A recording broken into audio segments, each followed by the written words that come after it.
وَأَتِمُّوا الْحَجَّ وَالْعُمْرَةَ لِلَّهِ فَإِنْ أُحْصِرْتُمْ فَمَا اسْتَيْسَرَ مِنَ الْهَدْيِ وَلَا تَحْلِقُوا رُؤُوسَكُمْ حَتَّى يَبْلُغَ الْهَدْيُ مَحِلَّهُ فَمَنْ كَانَ مِنْكُمْ مَرِيضًا أَوْ بِهِ أَذًى مِنْ رَأْسِهِ فَفِدْيَةٌ مِنْ صِيَامٍ أَوْ صَدَقَةٍ أَوْ نُسُكٍ فَإِذَا أَمِنْتُمْ فَمَنْ تَمَتَّعَ بِالْعُمْرَةِ إِلَى الْحَجِّ فَمَا اسْتَيْسَرَ مِنَ الْهَدْيِ فَمَنْ لَمْ يَجِدْ فَصِيَامُ 3 أَيَّامٍ فِي الْحَجِّ و7 إِذَا رَجَعْتُمْ تِلْكَ 10 كَامِلَةٌ ذَلِكَ لِمَنْ لَمْ يَكُنْ أَهْلُهُ حَاضِرِ الْمَسْجِدِ الْحَرَامِ وَاتَّقُوا اللَّهَ وَاعْلَمُوا أَنَّ اللَّهَ شَدِيدُ الْعِقَابِ۔ صدق اللہ العظیم۔ دوسرا سپارہ سورۃ البقرہ آیت نمبر 196 آپ حضرات کے سامنے تلاوت کی ہے۔ اس کا ترجمہ یہ ہے وَأَتِمُّوا الْحَجَّ وَالْعُمْرَةَ لِلَّهِ، اور تم حج اور عمرے کو اللہ کی رضا کے لیے پورا کرو۔ فَإِنْ أُحْصِرْتُمْ، پس اگر کسی کو تم میں سے کسی کو راستے میں روک دیا جائے تو فَمَا اسْتَيْسَرَ مِنَ الْهَدْيِ، تو جو آسانی سے ہو قربانی کر لیں جانور۔ وَلَا تَحْلِقُوا رُؤُوسَكُمْ حَتَّى يَبْلُغَ الْهَدْيُ مَحِلَّهُ، اور اس وقت تک اپنے سر نہ منڈوائیں جب تک کہ وہ قربانی کا جانور حرم میں نہ پہنچ جائے۔ فَمَنْ كَانَ مِنْكُمْ مَرِيضًا أَوْ بِهِ أَذًى، بس اگر تم میں سے کوئی آدمی مریض ہو یا اس کے سر کے اندر کوئی تکلیف ہو، زخم ہو، تو پھر وہ فدیہ دے، روزے کا، او صدقۃ یا صدقے کا، او نسک یا قربانی کا۔ فَإِذَا أَمِنْتُمْ، پس جب تم امن والے ہو جاؤ، وہ رکاوٹ ختم ہو جائے، تو فَمَنْ تَمَتَّعَ بِالْعُمْرَةِ، پس اگر کسی بندے نے نفع اٹھا لیا عمرے کے ساتھ حج کا، تو فَمَا اسْتَيْسَرَ مِنَ الْهَدْيِ، پس اس کے لیے بھی یہی ہے کہ جو آسانی ہو قربانی کر لے۔ فَمَنْ لَمْ يَجِدْ فَصِيَامُ 3 أَيَّامٍ، اگر کسی کو یہ قربانی میسر نہ ہو تو وہ 3 روزے رکھ لے حج کے دنوں میں، و7 إِذَا رَجَعْتُمْ، اور 7 روزے رکھے جب تم گھر کی طرف واپس آؤ۔ تِلْكَ 10 كَامِلَةٌ، پس یہ پورے 10 روزے ہو جائیں گے۔ ذَلِكَ لِمَنْ لَمْ يَكُنْ أَهْلُهُ، اور یہ جو حج تمتع ہے یہ اس شخص کے لیے ہے جس کے اہل و عیال مسجد حرام میں رہنے والے نہ ہوں۔ اور اللہ سے تم ڈرو، وَاعْلَمُوا أَنَّ اللَّهَ شَدِيدُ الْعِقَابِ، اور یہ بھی جان لیا کرو کہ بے شک اللہ وہ سخت سزا دینے والا بھی ہے۔ اس رکوع کی جو ابتدا ہوئی تھی، آغاز ہوا تھا، اس میں یہ بتلایا گیا تھا کہ لوگ حضور علیہ السلام سے آ کر چاند کے بارے میں سوال کرتے تھے کہ یا رسول اللہ یہ چاند کا کیا معاملہ ہے، کبھی بڑھتا ہے، کبھی گھٹتا ہے، کبھی پورا ہو جاتا ہے، کبھی چھوٹا، کبھی بڑا۔ تو اللہ تعالیٰ نے بتلایا تھا کہ اے نبی ان کو کہہ دیں کہ یہ جو چاند ہے یا سورج ہے یہ لوگوں کو حج کے لیے اور اسی طرح جو دیگر اسلامی احکام ہیں ان کے بتلانے کا یہ چاند ذریعہ ہے۔ اس کے ذریعے سے حج اور عمرے کے دن معلوم ہوتے ہیں کہ ذو الحجہ کا مہینہ کب آ رہا ہے، رمضان شریف کا مہینہ کب آ رہا ہے۔ تو آغاز میں چونکہ یہ بتلایا گیا تھا کہ چاند حج بتلانے کا ایک اوقات کا ایک ذریعہ ہے، تو یہاں اس رکوع کے اختتام میں بھی حج اور عمرے کے کچھ مسائل بیان فرما رہے ہیں۔ تو وَأَتِمُّوا الْحَجَّ وَالْعُمْرَةَ لِلَّهِ، فرمایا دیکھو اگر تم میں سے کسی نے حج یا عمرے کا احرام باندھ لیا ہے تو پھر وہ اس حج اور عمرے کو ادھورا نہ چھوڑے، جب تک کہ وہ حج اور عمرہ پورا نہ کرے تو پورا کرنے سے پہلے احرام نہیں کھولنا۔ تو یہ حج عمرے کے متعلق یہ بھی ایک مسئلہ ہے۔ اور یہ جو عمرہ ہوتا ہے یہ ہم پورا سال کر سکتے ہیں سوائے حج کے دنوں میں۔ حج کے کل دن 5 ہیں، 9 ذو الحجہ، 10، 11، 12 اور 13۔ 9 ذو الحجہ کو تو میدان عرفات میں جانا ہوتا ہے، وہاں 2 خطبے ہوتے ہیں، پھر مغرب کی نماز تک وہاں رہنا ہوتا ہے، تو مغرب وہاں نہیں پڑھنی ہوتی، وہاں سے روانہ ہو کے مزدلفہ میں آ کے مغرب اور عشاء 2 نمازیں وہاں اکٹھے پڑھنا ہوتی ہیں۔ پھر اگلے جو 10 ذو الحجہ کا دن ہوتا ہے اس میں قربانی کرنی ہے، مینا میں رہنا ہے۔ آگے 11، 12 اور 13 کے جو دن ہیں وہ جمرات عقبہ وغیرہ کو رمی کرنی ہوتی ہے، شیطان کو 3 دن کنکریاں مارنا ہوتی ہیں۔ تو یہ 5 دن ہیں حج کے، 9، 10، 11، 12 اور 13۔ ان دنوں میں عمرہ جائز نہیں ہے۔ اس کے علاوہ باقی پورا سال جس وقت جو آدمی چاہے عمرہ کر سکتا ہے۔ رمضان شریف میں بھی عمرہ کیا جا سکتا ہے، بلکہ رمضان المبارک میں اگر کوئی عمرہ کرتا ہے تو اس کے حدیث میں آتا ہے کہ رمضان شریف میں عمرہ تعدیل الحج، یہ حج کے برابر ہے، یہ اس کا ثواب زیادہ ہے۔ تو ان 5 دنوں کے علاوہ پورا سال اگر کوئی آدمی عمرہ کرنا چاہے تو کر سکتا ہے، اور ان 5 دنوں میں بھی کرنا اس لیے جائز نہیں ہے کہ ان 5 دنوں میں ایک بڑی عبادت ہے جس کو حج کہتے ہیں، تو اگر ان حج کے دنوں میں کوئی عمرہ کرے گا تو اس کا مطلب ہے اس نے بڑی جو اعلیٰ عبادت تھی اس کو چھوڑ کر اس کے نیچے جو ادنا عبادت ہے یعنی عمرہ اس نے وہ کر لیا، اس وجہ سے یہ مکروہ ہے۔ اگر کوئی آدمی ان 5 دنوں میں عمرہ کر لے گا تو ہو جائے گا، لیکن اس نے ایک عمل اچھا نہیں کیا، اس نے مکروہ کام کیے ہیں، اس کو چاہیے تھا بڑی عبادت کرتا، حج کر لیتا، لیکن ان دنوں میں وہ عمرہ کر رہا ہے تو اس کا یہ عمل مکروہ ہے۔ تو بہرحال یہ حج اور عمرہ کے دن بتلا دیے گئے، حج کے 5 دن ہیں، عمرہ پورا سال ہو سکتا ہے۔ تو اگر ان دنوں میں سے کسی آدمی نے حج یا عمرے کا احرام باندھ لیا، نیت کر لی، اب احرام کی حالت میں آ گیا تو اب اس کو ادھورا چھوڑ دینا، حج عمرے کے لیے نہ جانا، احرام کو ویسے ہی کھول دینا، یہ اس کے لیے جائز نہیں ہے۔ اسی لیے اللہ پاک نے ہمیں ایک مسئلہ بتایا کہ دیکھو حکم یہ ہے اتم الحج والعمرۃ للہ، جب تم حج عمرے کا احرام باندھ لو پھر اس کو پورا کرو، درمیان میں نہ چھوڑو اس کو۔ فَإِنْ أُحْصِرْتُمْ فَمَا اسْتَيْسَرَ مِنَ الْهَدْيِ، ہاں اگر تمہیں روک دیا جائے، کوئی عذر پیش آ جائے تو پھر ایسا کرو کہ تم اس احرام کی وجہ سے ایک جانور ذبح کرو اور اس کو حرم کے اندر ذبح کرنے کے لیے اس کو بھیجو۔ تو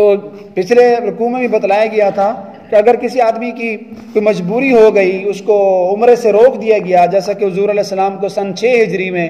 حدیبیہ کے مقام پر آپ کو اور 1400 صحابہ کرام کو روک دیا گیا، آگے نہیں جانے دیا گیا۔ آپ عمرے کی نیت سے آئے تھے، حضرات صحابہ کرام بھی آپ کے ساتھ تھے، لیکن دشمن آگے رکاوٹ بن گیا۔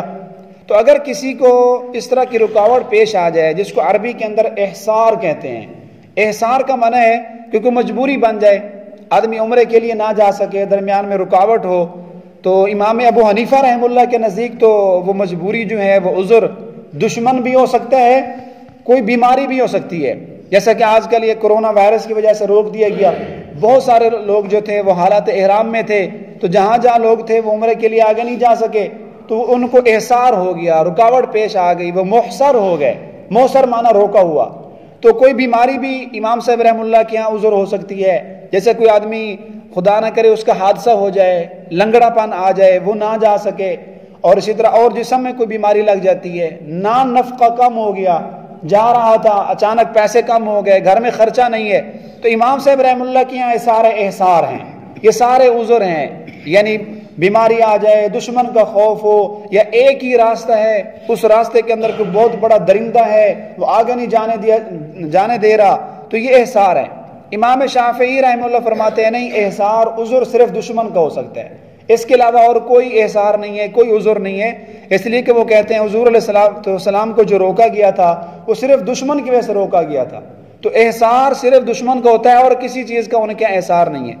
تو امام صاحب رحمہ اللہ فرماتے ہیں وہ تو ایک واقعہ بن گیا تھا کہ حضور علیہ السلام کو دشمن نے روک لیا تھا، لیکن حکم عام ہے، کسی بھی وجہ سے اگر کسی بندے کو روک دیا گیا، وہ حج عمرے کے لیے اب نہیں جا سکتا، حالات احرام میں ہے، تو اس کے لیے حکم یہ ہے فَمَا اسْتَيْسَرَ مِنَ الْهَدْيِ کہ وہ ایک جانور ذبح کرے، قربانی کرے، اس کو دم احصار کہتے ہیں۔ اب دیکھیں جو آدمی حالت احرام میں ہوتا ہے اس کے لیے کافی ساری پابندیاں ہوتی ہیں، جب اس نے احرام باندھ لیا، نیت کر لی، تلبیہ وغیرہ پڑھ لیا، تو اب تو پہلی بات تو یہ ہے کہ سلا ہوا کپڑا نہیں پہن سکتا، یہ 2 چادریں پہنے گا، ایک اوپر باندھے گا، ایک نیچے تہ بند ہوگا، تو یہ اپنی کفن والا کپڑا جسم پر پہن کر اللہ کے حضور حاضری کے لیے جا رہا ہے، سلا ہوا کپڑا نہ پہنے، جیسے مردے کو ہم کفن پہناتے ہیں اس کے لیے سلا ہوا کپڑا جائز نہیں ہے، تو یہ حاجی بھی بالکل تواضع کی حالت میں، عمرہ کرنے والا بھی یہ کفن والے کپڑے پہن کے جائے، سلا ہوا کپڑا نہ پہنے۔ اسی طرح گرمی ہے، سردی ہے، کچھ بھی ہے، سر کے اوپر کوئی ہم کپڑا نہیں رکھ سکتے، سر کو ڈھانپنا منع ہے، اور اسی طرح اپنے جسم سے کوئی بال اکھیڑنا، کنگھی کرنا اور کوئی خوشبودار چیزیں لگانا، یہ سب منع ہے۔ اسی طرح کوئی آدمی شکار کرنا چاہے تو حالت احرام میں شکار کرنا بھی منع ہے، اور اس طرح بہت ساری اس حاجی آدمی کے لیے، معتمر عمرہ کرنے والے کے لیے پابندیاں ہیں۔ دوران احرام یہ کام وہ نہیں کر سکتا، بیوی کے پاس بھی نہیں جا سکتا، حرم کے اندر اگر گھاس وغیرہ لگا ہوا ہے وہ بھی نہیں کاٹ سکتا،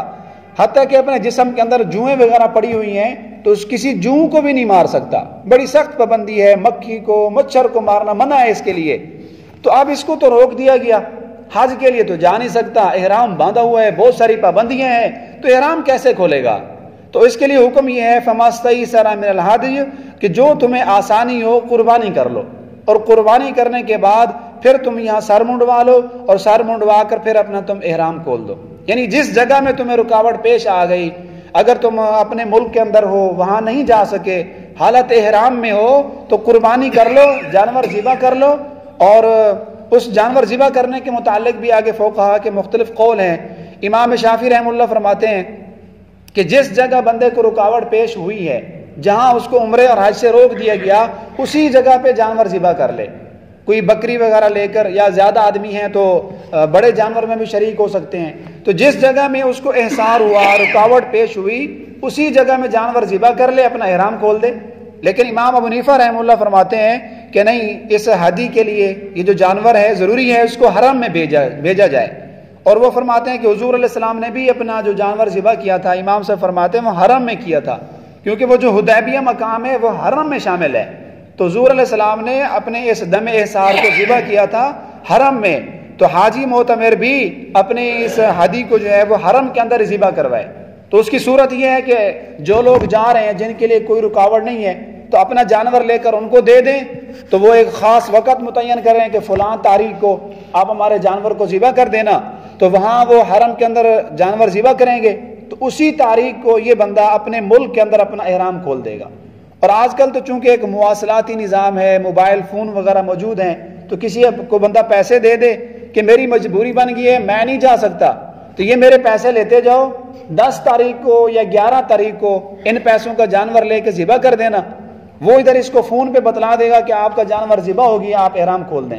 تو بہرحال امام صاحب رحمہ اللہ کے نزدیک یہ جو دم احسار ہوگا، یہ جو بکری وغیرہ قربانی اس نے کرنی ہے، اس کے لیے ضروری ہے کہ اس کو حرم میں ذبح کیا جائے، اور اس کی صورت یہ ہے کہ کسی کو پیسے دے دے اور وہ اس کو موبائل فون پہ بتلا دے۔ جب تک یہ جانور ذبح نہیں ہوگا اس وقت تک یہ آدمی احرام میں ہی رہے گا، اور یہ ساری پابندیاں اس پر لاگو ہوں گی چاہے یہ جہاں کہیں بھی ہو۔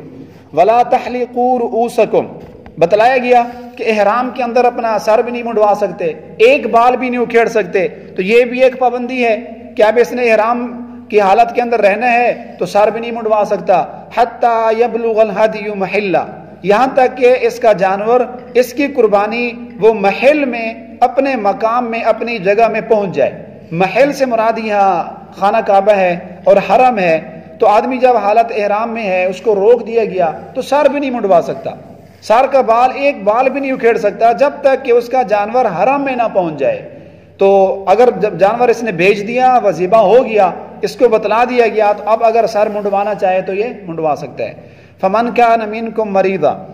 تو یہ بڑی سختی کے ساتھ حکم ہے کہ حالت احرام میں جسم کے بال نہیں کاٹنے۔ ہاں اگر کسی کی مجبوری ہے، فَمَنْ كَانَ مِنْكُمْ مَرِيضًا، کوئی مریض ہو گیا اور اس کے لیے سر کے بال کاٹنا لازمی ہو گئے احرام کھولنے سے پہلے، او بِهِ أَذًى مِّن رَأْسِهِ، یا اس کے سر کے اندر کوئی تکلیف ہے، کوئی زخم ہے،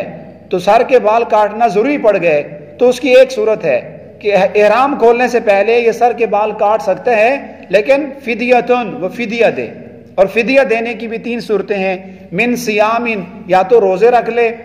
احرام کھولنے سے پہلے اگر کسی نے سر کے بال کاٹنے ہیں، کوئی مجبوری بن گئی ہے، کوئی عذر بن گیا ہے، تو فدیہ دے، اور فدیہ 3 صورتوں میں ہے۔ من صیامن، یا تو 3 روزے رکھے، او صدقۃ، یا صدقہ خیرات کرے، اور صدقے کے بارے میں لکھا ہے کہ 3 سا گندم وغیرہ وہ 6 مسکینوں کو کھلائے،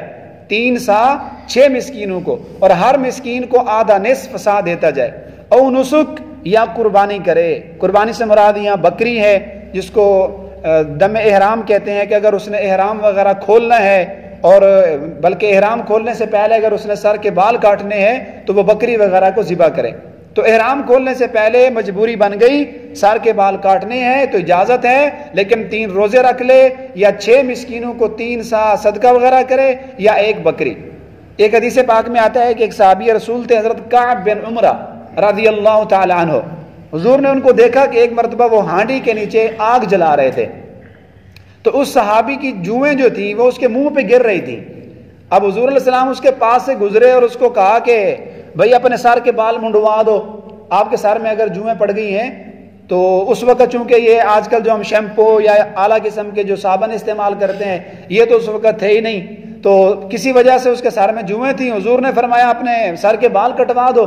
تو اس صحابی نے کہا یا رسول اللہ میں تو احرام کی حالت میں ہوں اور حالت احرام میں تو سر کے بال کٹوانا جائز نہیں ہے۔ تو حضور نے فرمایا حلق کروا لو اور 3 سا صدقہ کر دو 6 مسکینوں پر، ہر مسکین کو آدھا آدھا سا دے دو۔ تو یہ حدیث سے بھی ثابت ہے اگر مجبوری بن گئی ہے، احرام ابھی نہیں کھولا، بال کٹوانا ضروری ہے تو فدیہ دے، اور فدیہ کی 3 صورتیں ہیں۔ فَإِذَا أَمِنْتُمْ فَمَنْ تَمَتَّعَ، آگے ایک اور مسئلہ بتا دیا کہ دیکھیں جب تم امن کی حالت میں ہو، کوئی رکاوٹ نہیں ہے، اور تم میں سے کسی بندے نے ایسا کیا تمتع بالعمرۃ الی الحج، عمرے کے ساتھ اس نے حج کا بھی نفع اٹھا لیا، یعنی ایک ہی سفر میں ایک ہی مرتبہ وہ گیا، پہلے عمرہ کیا اور عمرے کے ساتھ اس نے حج بھی کر لیا، جس کو شریعت کے اندر حج تمتع کہتے ہیں۔ تو یہ حج تمتع ایک بہت بڑی عبادت ہے، ایک ہی سفر میں ایک ہی مرتبہ اس نے عمرہ بھی کیا اور حج بھی کیا اور حاجی متمتع بن گیا۔ تو اس کے لیے حکم یہ ہے فَمَسْتَيْسَرَ مِنَ الْهَدْيِ، جتنا اس کو آسانی ہو تو ایک جانور لے کر اللہ کے راستے میں ذبح کرے، تو اس کو کہتے ہیں حدی تمتع۔ تو حدی تمتع بھی اس کے اوپر واجب ہے، اور یہ جو جانور ذبح کرے گا یہ اس کے اوپر کوئی کفارہ سفارہ نہیں ہے، یہ شکرانے کی ایک دم ہے کہ اللہ نے اس کو بہت بڑی عبادت کی توفیق دی ہے، ایک ہی سفر کے اندر اس نے عمرہ بھی کر لیا حج بھی کر لیا، تو بطور شکرانے کے ایک جانور اللہ کے راستے میں ذبح کرے، بطور شکر کے اللہ کا شکریہ ادا کرے۔ فَمَسْتَيْسَرَ، جتنا بھی جانور اس کو مہیا ہو۔ فَمَن لَّمْ يَجِدْ فَصِيَامُ ثَلَاثَةِ أَيَّامٍ، تو یہ حاجی متمتع، ویسے حاجی کی 3 قسمیں ہوتی ہیں، وہ آگے مزید آ جائیں گی۔ ایک حاجی متمتع ہوتا ہے جس کو حج تمتع کہتے ہیں، حج قران، حج مفرد، اگر اکیلا اس نے جا کے حج کیا ہے تو اس کو حج مفرد کہتے ہیں، اور حج عمرے کو ملایا تو اس کو حج قران کہتے ہیں۔ اگر پہلے عمرہ کر لیا بعد میں علیحدہ سے حج کیا تو اس کو حج تمتع کہتے ہیں۔ تو حج تمتع کرنے والے کے لیے، دونوں عمرہ اور حج اکٹھے کرنے والے کے لیے حکم یہ ہے کہ وہ قربانی کرے۔ لیکن اگر کسی کے پاس جانور نہیں ہے، اس نے حج عمرہ اکٹھے کر لیا، فَمَن لَّمْ يَجِدْ، اس کو جانور نہیں ملا، تو اس کے لیے حکم یہ ہے فَصِيَاسَةُ ثَلَاثَةِ أَيَّامٍ، فَصِيَامُ ثَلَاثَةِ أَيَّامٍ، تو وہ 10 روزے رکھے۔ جانور اس کو نہیں مل رہا، حاجی متمتع ہے تو 10 روزے رکھے۔ 3 روزے رکھنے حج کے دنوں میں، 7، 8 اور 9 تاریخ، یہ جو حج کے دن ہوتے ہیں، 9 حج کا دن ہے اور اس سے 2 دن پہلے، 7، 8، 9 ذوالحجہ کو 3 روزے رکھے۔ وَسَبْعَةٍ إِذَا رَجَعْتُمْ، اور 7 روزے جب تم گھر واپس آؤ۔ یہ حرم کے اندر بھی رکھ سکتے ہیں 7 روزے، اور راستے کے اندر بھی رکھ سکتے ہیں، اور گھر کے اندر آ کر بھی رکھ سکتے ہیں۔ بہرحال اس بندے نے اگر قربانی نہیں کی تو اس نے 10 روزے رکھنے ہیں، 3 رکھنے حج کے دنوں میں حرم کے اندر ہی، اور 7 روزے حج کے دنوں کے بعد۔ حج کے دن میں نے آپ کو بتلائے ہیں 9، 10، 11، 12 اور 13، تو 13 ذوالحجہ کے بعد 7 روزے مزید رکھنے ہیں، چاہے ان دنوں میں بندہ حرم میں ہو، سفر میں ہو یا گھر واپس آ جائے۔ تِلْكَ عَشَرَةٌ كَامِلَةٌ، تو یہ اس کے کل 10 روزے ہو جائیں گے، اور یہ 10 روزے بھی بطور شکرانے کے ہیں کہ اللہ نے اس کو توفیق دی ہے، ایک بہت بڑی عبادت کی، تو جانور ذبح کرے، نہیں تو 10 روزے رکھے۔ ذَلِكَ لِمَن لَّمْ يَكُنْ أَهْلُهُ حَاضِرِ الْمَسْجِدِ الْحَرَامِ، اور یہ جو حج تمتع ہے کہ حج اور عمرہ ملا کر اکٹھے کرنا، حج کے دنوں میں عمرہ ساتھ ملا لینا، یہ اس آدمی کے لیے ہے جس کے اہل و عیال مسجد حرام میں رہنے والے نہ ہوں۔ تو جو حج تمتع ہے یہ ان لوگوں کے لیے نہیں ہے جو میقات میں رہتے ہیں، جو حدود حرم میں رہتے ہیں، جو مکہ کے قریب جو لوگ رہتے ہیں، یہ حج تمتع ان کے لیے نہیں ہے،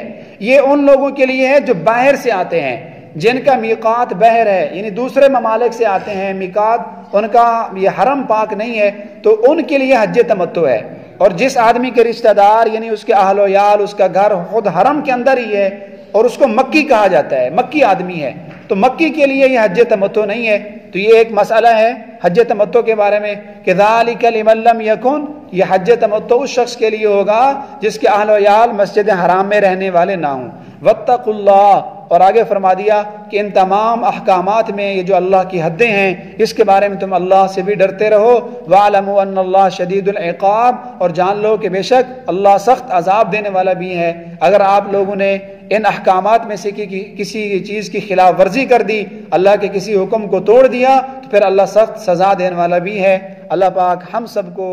حرمین کی زیارت نصیب فرمائے۔